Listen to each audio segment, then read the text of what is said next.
Todos nós sabemos que a Bíblia Sagrada, ela escrita na sua origem cronológica, nós vamos perceber que antecedendo o Pentateuco, que são os...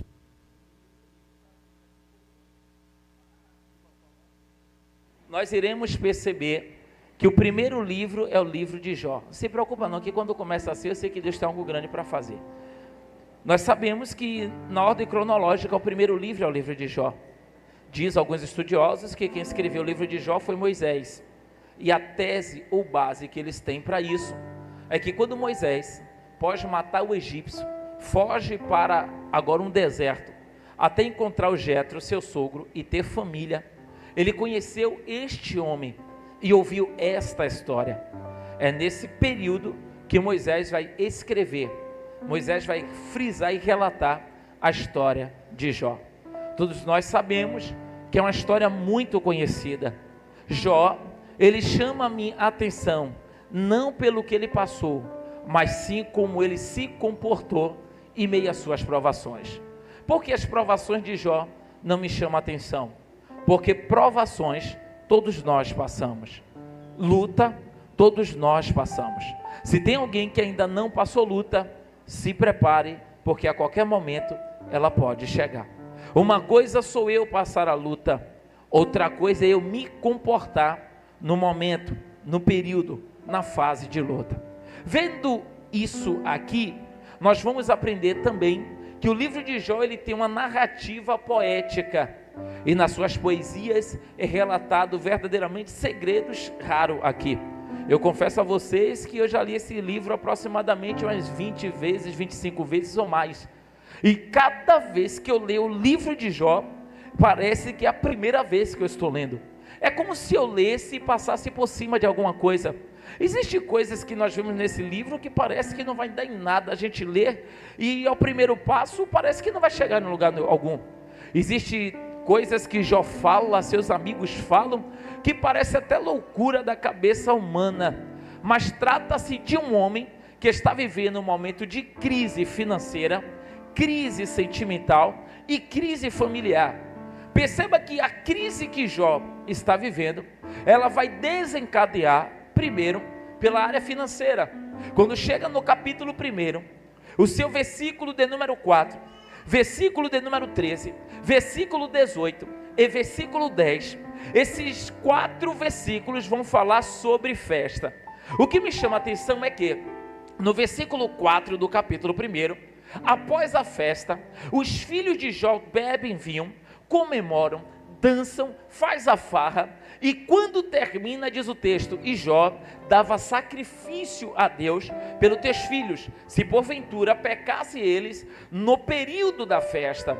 Quando chega no versículo de número 13, tem outra festa, e Jó dá sacrifício a Deus, se porventura os seus filhos houvesse pecado pós o período de festa, porque Jó sabia que o consumo desacerbado de álcool ou de vinho faz com que um homem perca o seu raciocínio mental, e assim ele faz coisas que acha que é natural, mas depois ele vai ver a grande ou tamanha besteira que ele fez.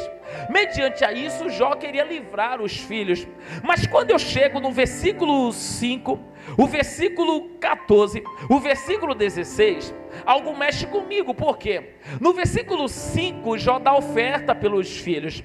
Só que dentre o versículo 6 ao versículo 12, agora Satanás vai chegar diante de Deus, e nós conhecemos a história, e o texto bíblico diz que os anjos ou os filhos de Deus se apresentaram para adorar ao Senhor, e nesse dia também se apresentou ele, e Deus ergueu a voz e perguntou: de onde vem Satanás? Ele diz: de rodear e passear sobre a terra. Deus interrompe e diz a ele: e viu o meu servo Jó, homem na terra igual a ele? Não tem. Íntegro, reto, temente, desvia do mal. A Bíblia diz que Jó era tudo. A Bíblia só não diz que Jó era santo, porque santo é separado. E se uma coisa que Jó tinha, era muitos amigos. Então Jó não era separado.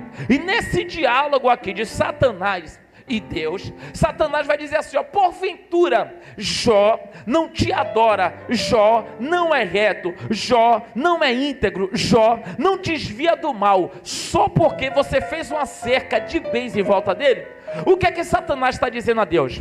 Jó só te adora por barganha, Jó te adora porque você dá riqueza, Jó te adora porque tudo que pede você dá.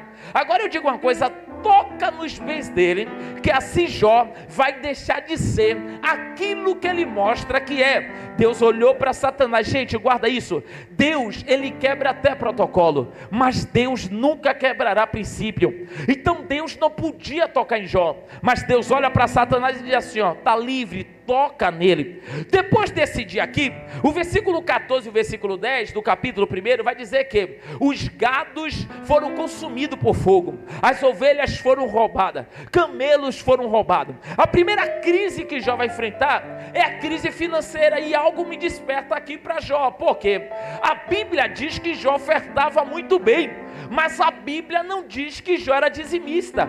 E a única forma que um devorador pode ser repreendido em nossas vidas é a prática do dizimar, quando eu entrego a Deus aquilo que é de Deus. Aí alguém vai me dizer, mas meu bispo, no período de Jó não tinha dízimo. Deixa eu te dizer uma coisa, no período de Abraão, Abraão dizimou, no período de Isaac, Isaac dizimou, no período de Jacó, Jacó dizimou. Olhe na Bíblia Sagrada, depois que esses homens conquistam, você não vai ver em momento nenhum esses homens perderem nada, muito pelo contrário, eles só vão multiplicar aquilo que se tem, por conta da fidelidade ao qual se tinha. Então Jó era bom ofertante, guarda isso no teu coração, o dízimo protege o que eu tenho, a oferta multiplica aquilo que eu conquistei.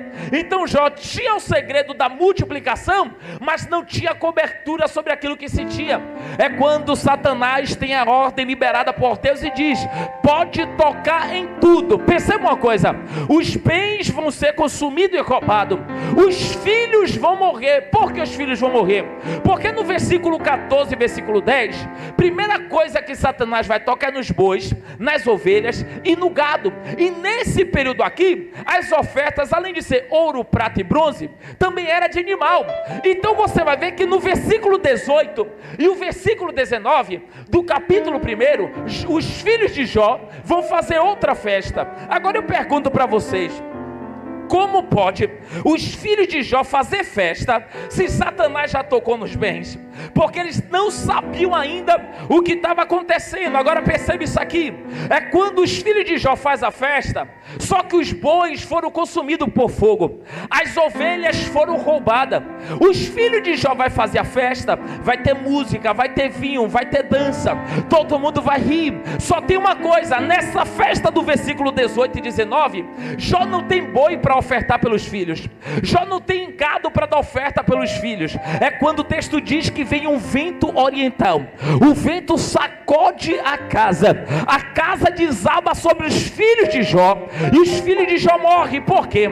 A cobertura e a proteção familiar que Jó tinha era quando ele ofertava pela vida dos seus filhos. Agora guarda isso aqui no teu coração, a notícia para Jó chega a notícia que os bois foram consumidos por fogo, chega a notícia que as ovelhas foram roubadas. Agora chega a notícia, Jó, prepara o sepultamento, porque quem morreu? Morreu seus 10 filhos, 7 homens e 3 mulheres. Agora perceba uma coisa, com tudo isso a Bíblia só não diz que foi tocado na mulher de Jó. E por que a mulher de Jó não é tocada? Porque Deus olhou para Satanás e disse assim para Satanás, vai, toca em tudo, só não toca nele. Ali é o cumprimento de Gênesis 2:24. Deixará pois o homem o seu pai e sua mãe, e unir-se-á a sua mulher, e ambos serão uma só. Percebe isso aqui, para Satanás tocar em mim, ele toca em mim, tanto tocando em mim como tocando na pastora Lide, porque tanto eu como ela, nós somos ambos um perante a Deus. Então quando Deus disse assim a Satanás, ó, pode tocar em tudo, só não toca nele, a mulher de Jó, que depois vai dizer, abandona teu Deus e morre, vai estar protegida pela aliança que foi feita perante a Deus, porque casamento no altar ainda dá livramento. Eu não sei porque a nossa geração está assustada e permanece vivendo na fornicação, porque é o casamento no altar que gera livramento. Deixa eu liberar algo para o coração de alguém aqui. Apressa-te em pôr a vida no teu altar, porque é uma cobertura de Deus para derramar sobre a tua vida, e tem algo que Deus ainda não fez pela forma que você vive, mas Deus está dizendo para alguém aqui: eu vou fazer de 2 1, como meu bispo, eu vou começar a colocar alianças no altar, eu vou começar a pegar casais que estão convivendo para aliançar verdadeiramente perante mim. O que eu quero dizer é que é chegado o tempo de Deus cumprir promessa na tua vida, porque a mão do livramento, olha o que o apóstolo Paulo vai dizer, 1 Coríntios capítulo 7, se porventura vós mulheres não aparta do teu marido que é descrente. O que é que Paulo está dizendo? Porque a mulher crente santifica o varão. Que varão? Que está no álcool, que está nas drogas, que está na rua, ele é santificado pela mulher, porque ele não desceu no joelho de madrugada, mas quando ela desce, a unção que desce sobre ela, desce sobre ele onde quer que ele esteja. Vós marido, se a tua mulher for descrente, não aparta da tua mulher descrente, porque isso agrada aos olhos do Senhor.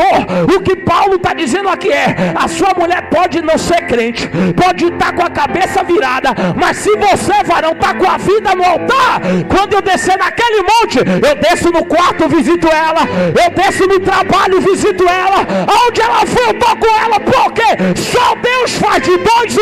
Eita!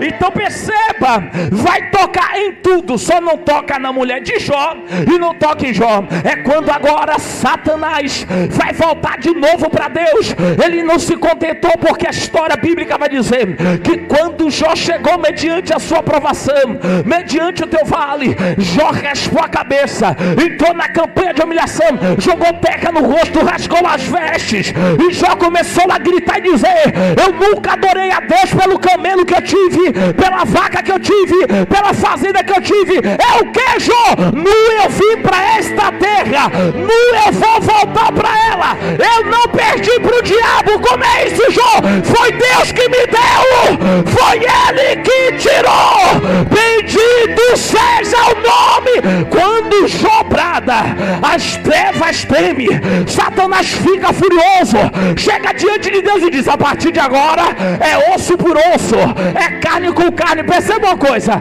quando tocou na área financeira, a crise vai ser sentimental, porque o capítulo 2, versículo 10, a mulher dele olha para ele e diz: ó, abandona teu Deus e morre. Ela está dizendo: eu quero ter paz, ó. Agora perceba, a crise que era financeira entrou na área sentimental. O casamento de Jó já não está bem. Agora o que era financeiro e o que era sentimental vai entrar na área da saúde. Perceba isso aqui e guarde isso aqui. Perceba que uma área desencadeou brecha para outras áreas. Quando entrou na saúde, diz a Bíblia, Jó foi tocado com umas chagas. Trazendo para o dia de hoje, seria Hanseníase, porque Hans é um médico alemão que embalsamou o vírus que trazia o nome de lepra. Vai dizer, a Bíblia está escrito que nesse período de lepra, as cartilagens de Jó caíam, o nariz de Jó caiu, a orelha de Jó caiu, as unhas de Jó começaram a cair, aonde tem cartilagem no corpo começou a cair. Jó cheirava tão mal que os urubus olhavam para Jó e diziam: eita, hoje vai ter comida. Foi quando os amigos de Jó fizeram um buraco de 8 metros e botaram Jó no buraco e descia comida de corda, porque para os urubus não atacar Jó. E quando você chega do capítulo 20 ao capítulo 24, Jó está nas tuas chagas. Satanás tocou nos ossos, Satanás tocou na carne. Perceba, ele disse: é osso por osso, é carne por carne. Ele toca na pele, e tudo que Satanás queria dizer, ouvir de Jó é: a culpa é de Deus, o culpado é Deus. Tudo que Satanás queria era que Jó blasfemasse contra Deus. É quando eu chego agora no capítulo 25 23, o versículo de número 3, onde eu li que diz assim: se eu soubesse e pudesse achar, então me achegaria ao teu tribunal.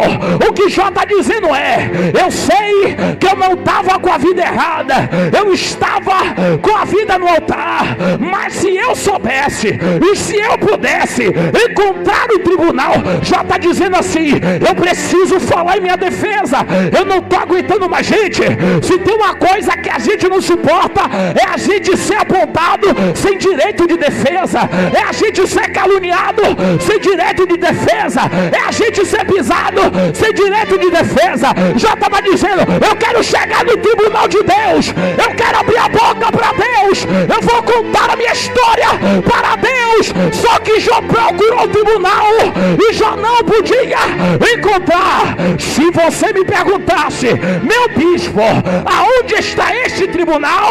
Eu te lembraria: o tribunal aconteceu no capítulo 1, quando Satanás se apresentou.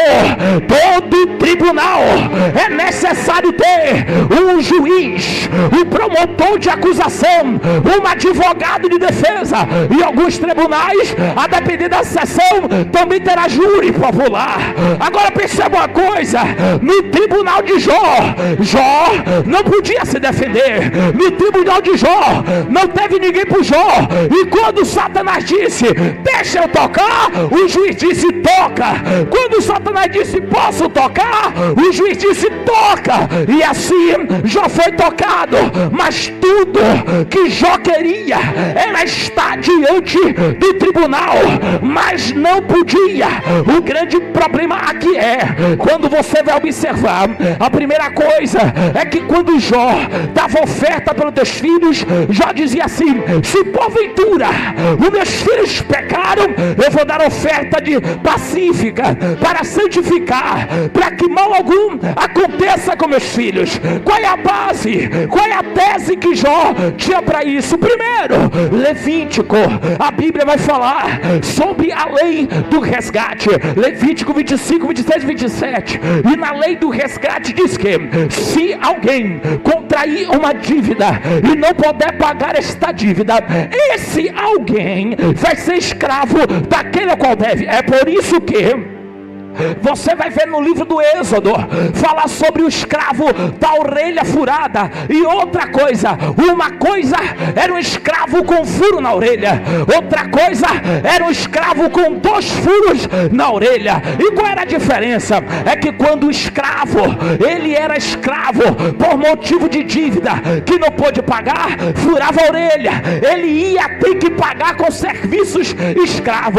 Sendo que, se nesse período de 7 anos o escravo trabalhou, ele conheceu uma escrava na fazenda, teve filho com ela, e agora que gerou, ele não tem para onde ir, não tem de que se alimentar, cumpriu o período de 7 anos, ele está livre, ou o filho ou a mulher tem que ficar na fazenda. Aí o escravo chegava para o seu senhor e dizia assim: eu quero servir o meu senhor de coração, não por obrigação. Aí o senhor fazia o segundo furo na orelha. Quem olhava o escravo com 2 furos na orelha, ele sabia: aí está o homem que decidiu trabalhar sem receber por conta própria. Perceba uma coisa: quando nós vimos na Bíblia Sagrada que nós somos servos de Cristo, a palavra certa no original é: nós somos escravos de Cristo.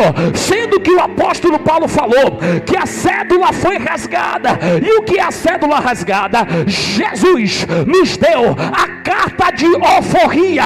E aí, meu bispo, e aí é que Jesus não quer ninguém trabalhando para ele por obrigação, Jesus quer trabalhando por amor.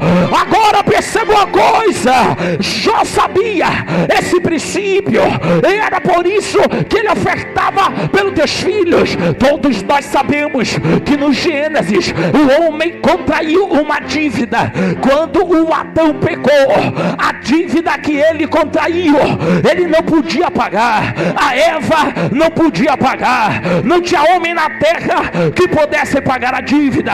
Com isso, toda a raça humana vai ser escrava de Satanás. Perceba uma coisa, abre para mim aí, pastora Lídia, primeiro carta de João, capítulo de número 3, o seu versículo de número 8, vai, que eu já vou começar, vai. 1 de João, capítulo 3, versículo 8.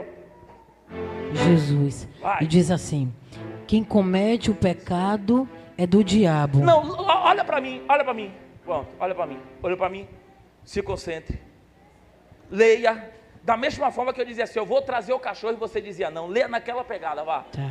Vá. Quem comete o pecado é do diabo. Repete, vai.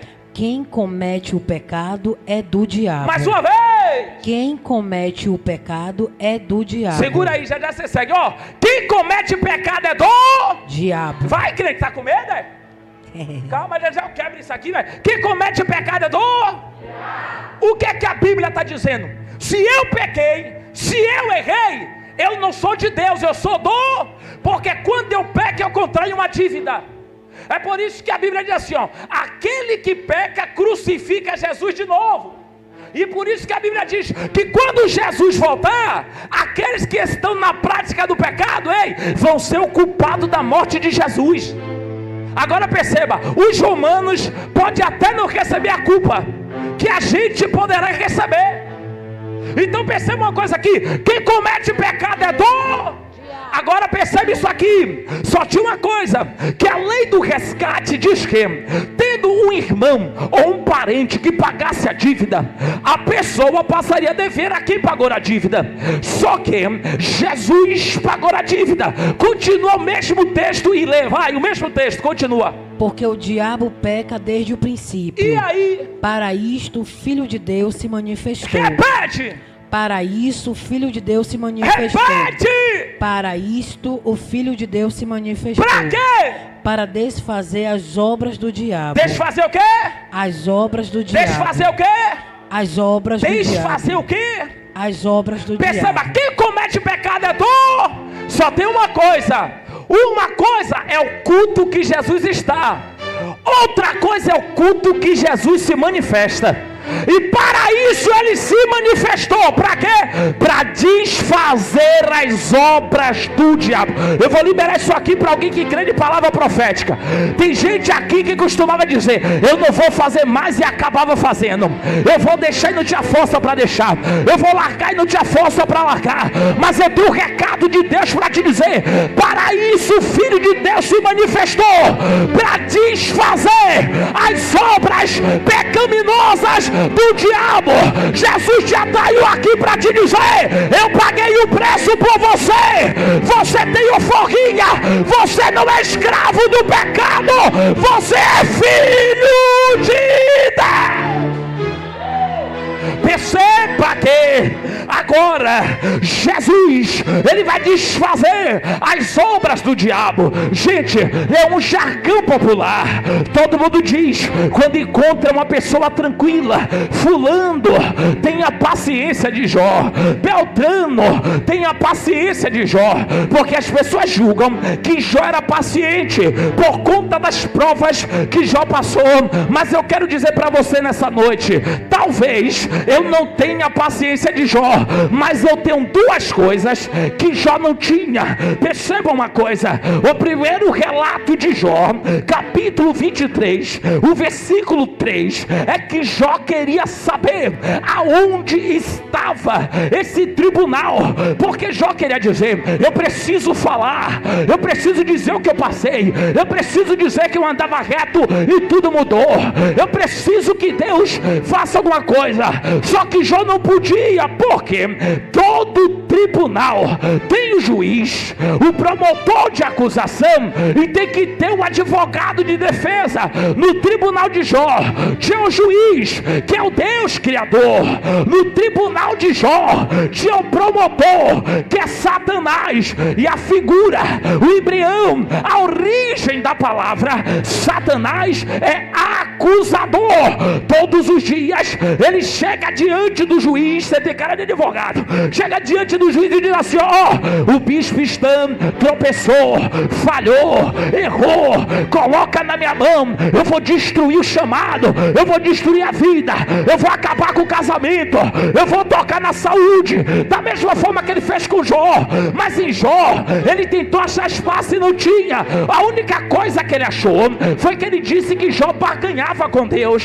E todos os dias ele chega diante do juiz e diz assim: ó, tá vendo ali o diácono Lissandro, coloca na minha mão, ele fez isso, fez aquilo outro, tá vendo fulano, mentiu, e quem mente é meu filho, coloca na minha mão. Aí ele diz: tá vendo Ciclano, Ciclano tá com a vida toda torta, tá todo errado, gosta do culto, canta louvor, tá na igreja, mas tá todo atrapalhado, coloque minha mão. Todos os dias o promotor de acusação, na figura de Satanás, chega diante do juiz dizendo: bate a sentença, condena ela, condena ele e coloca na minha mão, porque Satanás é o adversário das nossas almas. E a primeira coisa que nós temos, que Jó não tinha, primeira carta de João, capítulo 2, versículo 1, abre aí e lê. Primeira carta de João,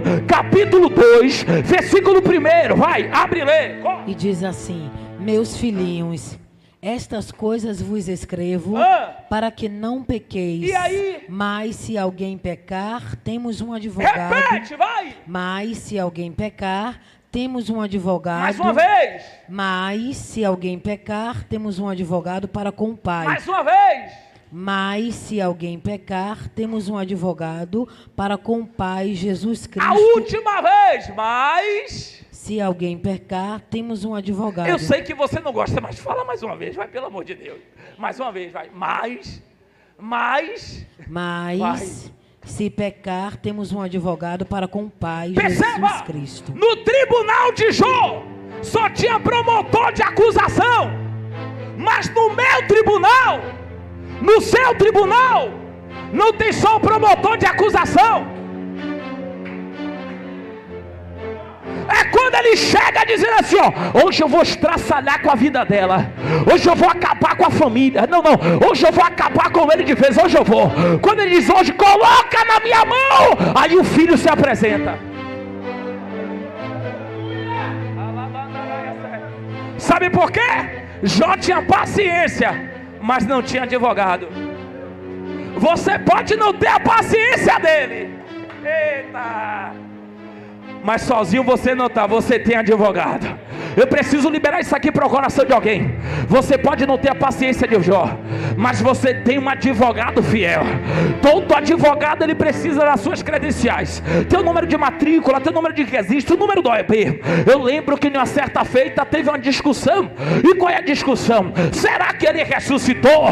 Será que realmente ele está vivo? Porque se ele estiver vivo, ele agora passará a ser intercessor e advogado da igreja. Foi quando ele entrou na casa, quando a porta estava fechada, e decidiu por sua vez dar uma carteirada. Foi quando ele chegou diante de Tomé e disse: Tomé, você quer saber a verdade? Deixa eu te dizer, toca, Tomé, toca, porque aqui está a marca do cravo, a marca do OAB do teu advogado.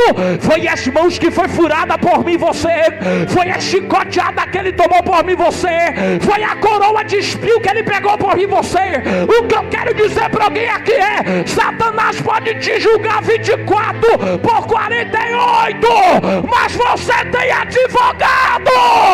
Você tem. Todos os dias ele vai dizer: ele falhou, ele pecou, ela cometeu, ele cometeu. Mas cada vez que ele se acusar, o advogado vai se apresentar.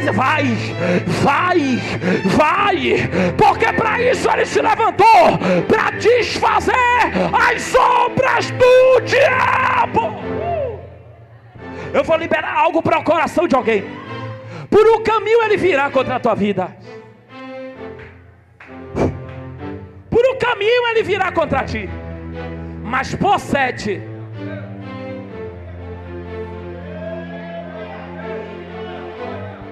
ele vem por 1, mas vai sair por... Gente, se ele vem por 1 e vai sair por 7, é porque quando ele se levantar contra você, ele vai sair todo despedaçado, pedaço para tudo que é lado. Eu vou liberar para alguém que crê, para alguém que crê. Se Satanás se apresentou por uma porta, Jeová vai apresentar 7 portas diante dele. Eu vou liberar para quem crê. Se ele veio por um caminho, ele vai ter que voltar por 7 caminhos. O teu advogado está se apresentando na audiência. O teu advogado está... Só tem uma coisa, me pergunta o quê? Muito fraco. Só tem uma coisa, me pergunta o quê? Todos nós sabemos que nenhum advogado na face da terra, ele pode tomar causa alguma, sem antes tiver uma procuração. Eu falei uma, muito fraco. Sem antes tiver uma. Se agora acabasse o culto aqui e um de vocês fosse para a cadeia, quando chegasse na cadeia, poderia se apresentar 50 advogados, mas só ia entrar aquele ao qual você assinasse uma. Vem, crente, procuração, uma. Por quê? O que é que a lei diz? A procuração dá direito ao advogado conhecer a causa e poder entrar na causa em teu favor.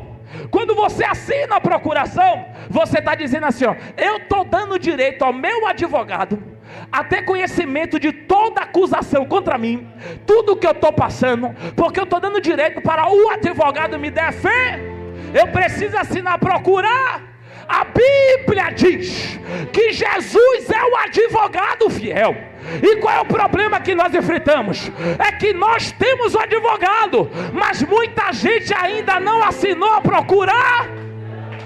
Aí todo dia Satanás vem, vou destruir a vida financeira, vou acabar com o casamento, não vou acabar com o chamado, vou acabar com o ministério, vou acabar com a vida. Aí o advogado fiel se apresenta, deixa eu entrar.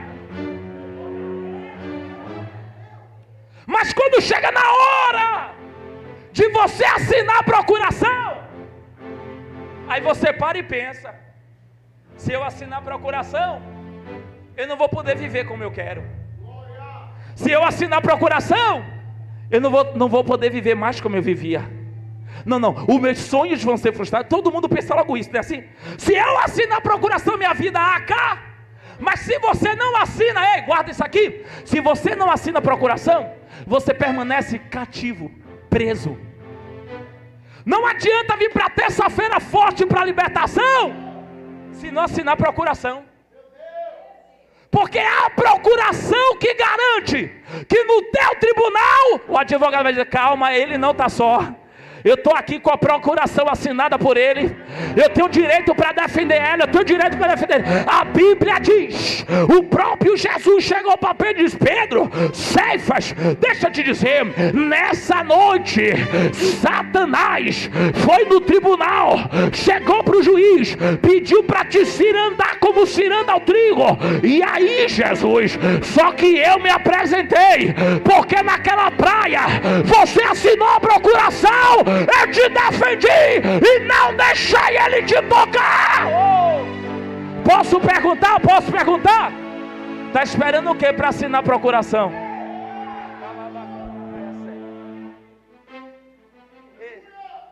Ele já conhece a sua causa. Ele está dando glória. Ele sabe como te defender. Ele sabe como entrar nessa guerra. Ele está vendo que o promotor de acusação todo dia acusa alguém da tua família para ter força para destruir. E ele está assim, ó. Eis que estou à porta e bate. Ô Jeová, se alguém abrir, e aí advogado, eu vou sentar na mesa para ceiar com você. E a gente vai começar a discutir a causa. Sim, advogado, e aí? Porque eu vou entrar na tua vida para nunca mais sair. E quando eu entrar na tua vida, eu preciso me apresentar ao juiz e levar um recado para o juiz. E qual é o recado? O recado é que todo dia Satanás vai te acusar, mas todo dia eu estou aqui para te defender. Eu já vi alguém levantar a mão, vou liberar. Eu vou liberar. Eu vou liberar para alguém que crê. Te prepara. Chegou o tempo de assinar a procuração. Sabe por quê? No teu casamento ele vem como advogado. Nos teus filhos ele vem como advogado. Na tua empresa ele vem como advogado. Na tua vida ele vem como advogado.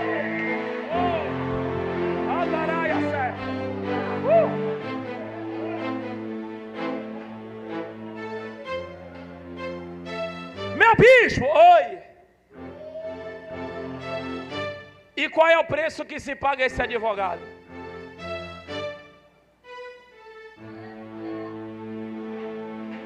O tempo de serviço.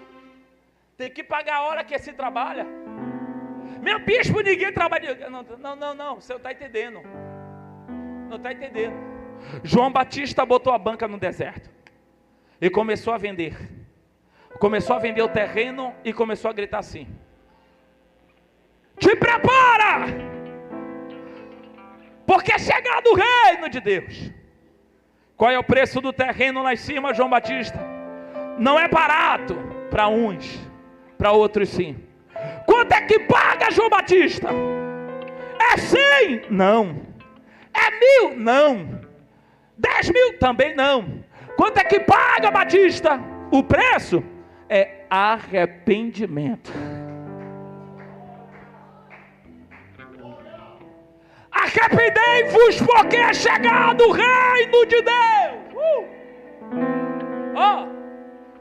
Qual o preço que se paga para o advogado? Arrependimento. Arrependimento. Me pergunta por que vai? Muito fraco. Qual ousadia? Me pergunta por que vai? Não, pode melhorar. Me pergunta por que vai, crente. Mais forte, pergunta por quê? Aleluia. Porque todo aquele que me confessar perante os homens. Você sabe o que Jesus está dizendo? Quando você me confessa, você assina a procuração. Eu confessarei perante o juiz. Quando você declara que Jesus é o único salvador da minha vida, ele chega de Deus e diz: eu sou advogado, meu cliente não está só. Eu sei o nome dele, ele já confessou lá embaixo o meu nome, e eu vou confessar o nome dele aqui em cima. Porque quem confessa e deixa, alcança. Vem, crente, alcança. Perceba, gente, guarda isso aqui. Você pode se meter no problema que for. Você pode se meter na atrapalhada que for. Quando você vai sentar para conversar com o advogado ele é logo aberto. Ele diz assim: você pode mentir para todo mundo, mas eu só posso te defender se você falar a verdade. Tem advogado que diz assim: eu vou lhe ensinar a mentir para vencer, mas para mim você não pode. Ter advogado que é assim. Não é assim? Não é assim? Não é assim? Você assina a procuração quando você levanta a mão e confessa a ele. Quando você renova a aliança com ele. Aí depois que você assina, ele diz assim: eu agora vou te defender. E para não ter culpa sobre você, quem confessa, quando é que eu confesso com meu advogado? Aí ele vai ensinar. Mateus capítulo 6. Quando for orar, entra no teu quarto e fecha, porque agora é você e o advogado. Pode falar toda a verdade para ele que ninguém vai ouvir. Pode contar tudo para ele que ele vai ouvir passo a passo da tua acusação. Pode dizer onde você errou, onde você falhou, onde você caiu, não se preocupa. Pode contar tudo para ele, porque ele não vai compartilhar com ninguém. Ele vai te ouvir para chegar diante do juiz. Oh Deus! Ó, só tem uma forma que Satanás pode achar direito na minha vida e na sua vida: quando eu dou uma brecha para ele, quando eu pratico as obras dele. É o que 1 de João 3,8 disse: porque quem comete o pecado é do diabo, porque faz a vontade ou a obra do diabo. Perceba, perceba. Quando eu cometo o que é dele, eu sou dele. Por isso que Paulo diz: ó, resisti-vos, e ele fugirá de vós. Quando eu resisto, ele vai fugir de mim. Percebe isso aqui? Percebe isso aqui? Às vezes eu estou querendo solução em campanhas, em jejum, em oração, em pessoas que estão orando por mim. Não que isso é errado. Gente, uma coisa é ele orar por mim, outra coisa é o meu advogado. Olha o que a Bíblia diz: porque quando orar ao Pai, pede em nome do... porque tudo aquilo que pedir meu nome crendo, o Pai que está nos céus lhe dará. Você sabe o que aqui Jesus está dizendo? Quando você for se apresentar perante o juiz, coloca primeiro o nome do advogado. Só que quando você colocar o nome do advogado, ei, a pergunta é: deixa eu ver se o advogado está com a procuração. Você já era para ter a tua vida mudada há muito tempo. Você já era para ter visto a sua vida transformada há muito tempo. Só não mudou porque na hora de assinar a procuração você pensa: final de semana, amizades. Agora eu faço uma pergunta simples para vocês. Posso fazer sim ou não? Do jeito que você está vivendo, realmente tem sido bom? Gente, a lei da semeadura não falha. Eu não posso plantar manga e querer colher banana. A gente vai colher aquilo que a gente... Ou eu mudo a minha semeadura, eu vou continuar colhendo o mesmo fruto. Se eu não mudo o meu plantio, eu não posso ter direito de escolher a minha colheita. Oh, Jeová. E essa é a primeira coisa que nós temos, que Jó não tinha: advogado. Olha para quem está do outro lado e diga: se preocupa não, nós temos advogado. Não diga: nós temos advogado. Diga: passa a procuração para ele. Vai. Assina a procuração. Diga: assina a procuração, porque nós temos advogado. Segura aí. Segunda coisa que nós temos que Jó não tinha, para eu encerrar. Jó capítulo 17. Jó 17, versículo 1 a 3. Lê que depois você vai cantar uma música. Jó 17, 1 a 3.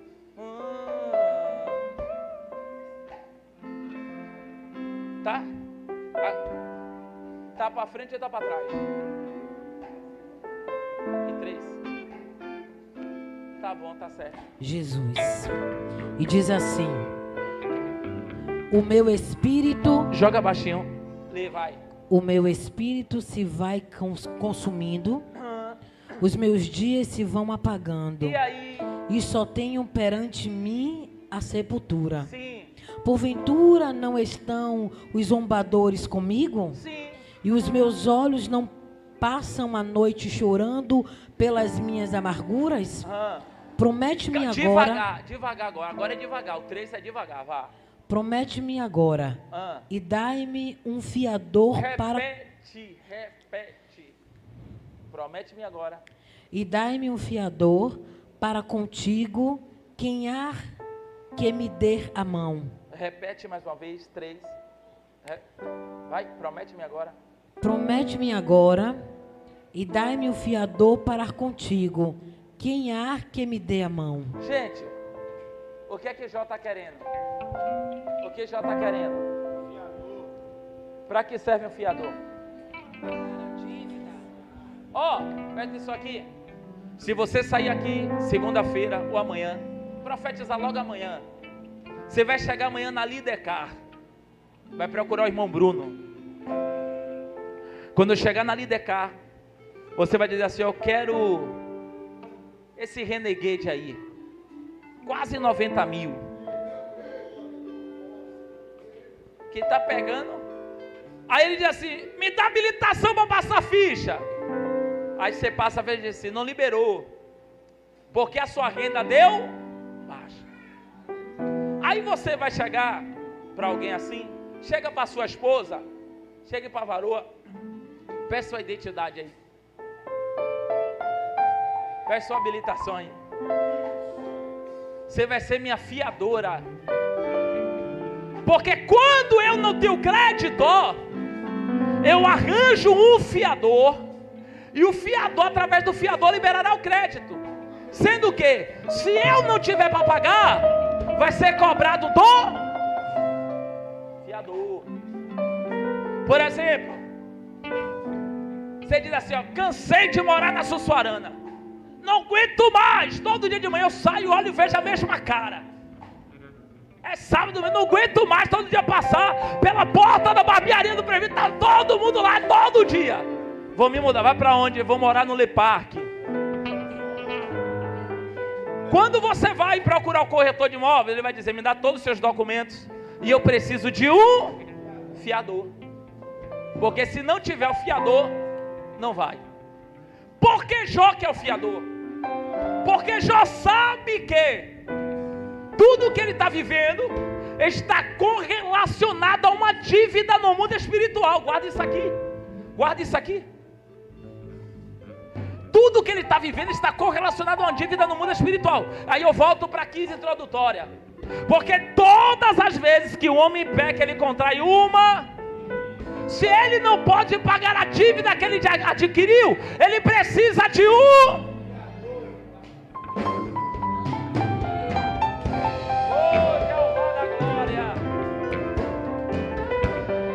Se você pegar isso aqui de hoje, a sua vida não será mais a mesma. O que Jó está dizendo é: eu estou falido. Ele era o homem mais rico do Oriente, mas eu estou falido por causa de uma dívida, a qual eu não podia e não posso pagar. Jó, eu estou sem meus filhos e sepultei 10 filhos de vez por causa de uma dívida. Jó, eu estou doente, eu estou leproso por causa de uma dívida. Jó, tudo que eu quero é um fiador, porque se eu tiver um fiador, a minha história será mudada.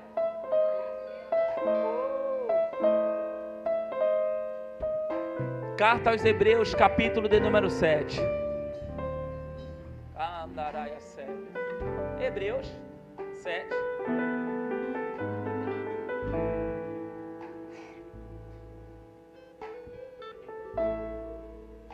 Segunda coisa que nós temos que Jó não tinha.